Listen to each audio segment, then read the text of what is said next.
Bueno, hoy vamos a hablar sobre uno de los temas que ha estado en agenda durante el año 2020 y también va a seguir, dadas las circunstancias, en el año 2021. Bueno, a raíz de la pandemia, los diferentes estados han tomado medidas extremas para evitar la propagación del virus del COVID-19. A tal fin han realizado o tomado diferentes medidas para disminuir lo máximo posible la circulación de las personas. Mediante el decreto 4/2021 del Poder Ejecutivo Nacional y sus respectivas prórrogas y adhesiones de las provincias y municipios, se ha limitado en la provincia de Buenos Aires específicamente la circulación de las horas de 1 a 6 de la mañana y en febrero se ha extendido este horario a partir de las 2 de la mañana hasta las 6 de la mañana. Dado que el Gobierno Nacional implementó esta medida y cada jurisdicción o provincia podía adherirse realizando algún tipo de modificación.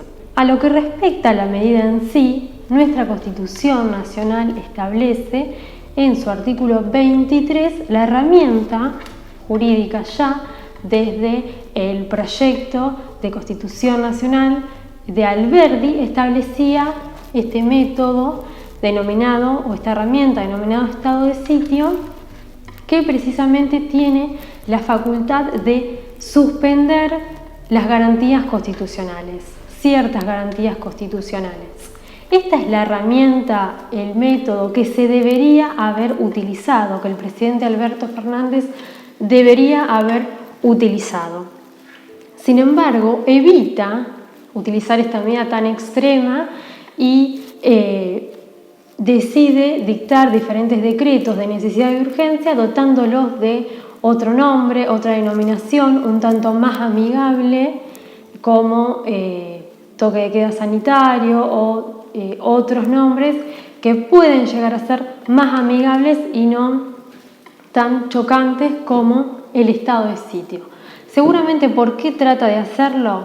Bueno, porque la última vez que fue utilizada esta medida fue por el expresidente Fernando de la Rúa en un estado de conmoción interna a raíz de la crisis económica y su posterior ida repentina del gobierno.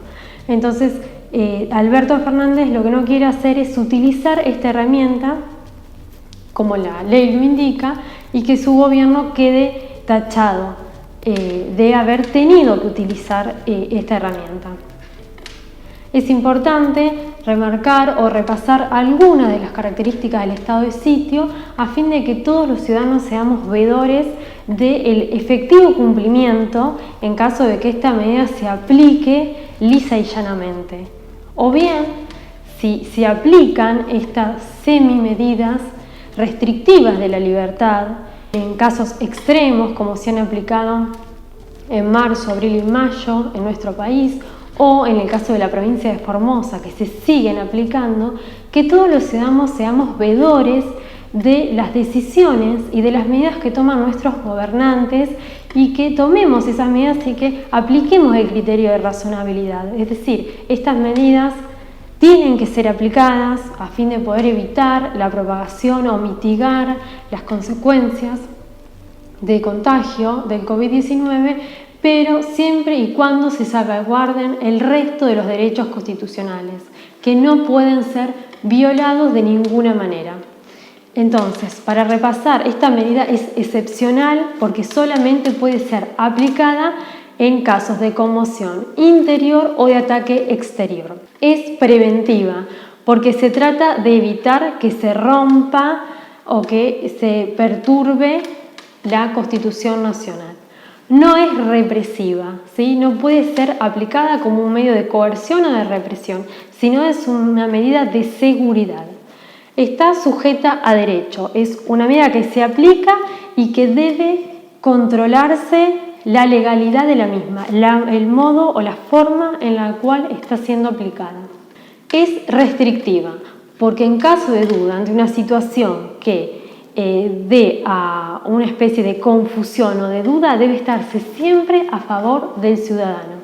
Y también es transitoria, es decir, por un lado tiene un límite en el tiempo. El poder que la decreta o que lo establece tiene que establecer el territorio en el cual la fija y el tiempo que dura la medida. Y solamente puede durar mientras dure este estado de conmoción.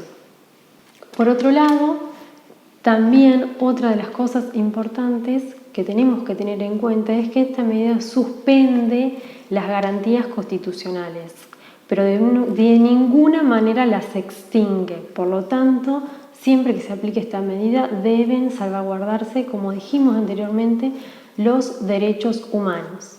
Y asimismo, deben establecerse cuáles son esas garantías constitucionales que quedan suspendidas, porque no quedan suspendidas todas las garantías de la Constitución, sino que debe individualizarse cuáles son.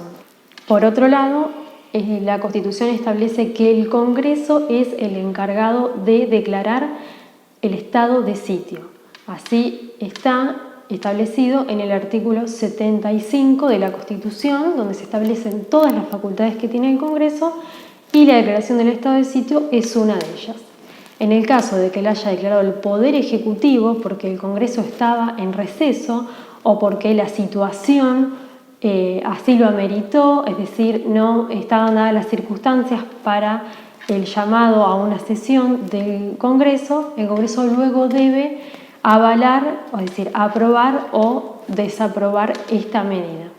Como cierre, como conclusión, debemos ser garantes de nuestra Constitución y debemos siempre velar porque las medidas que toman nuestros gobernantes, la medida que toma el presidente Alberto Fernández en relación a la pandemia que nos aqueja, deben estar siempre en un marco de legalidad, en un marco de derecho, y debemos ser nosotros los encargados de verificar estas condiciones y en caso de que no veamos que este principio de razonabilidad que tienen los actos de gobierno, que deben tener los actos de gobierno, seamos capaces de poder alzar nuestra voz y decirlo.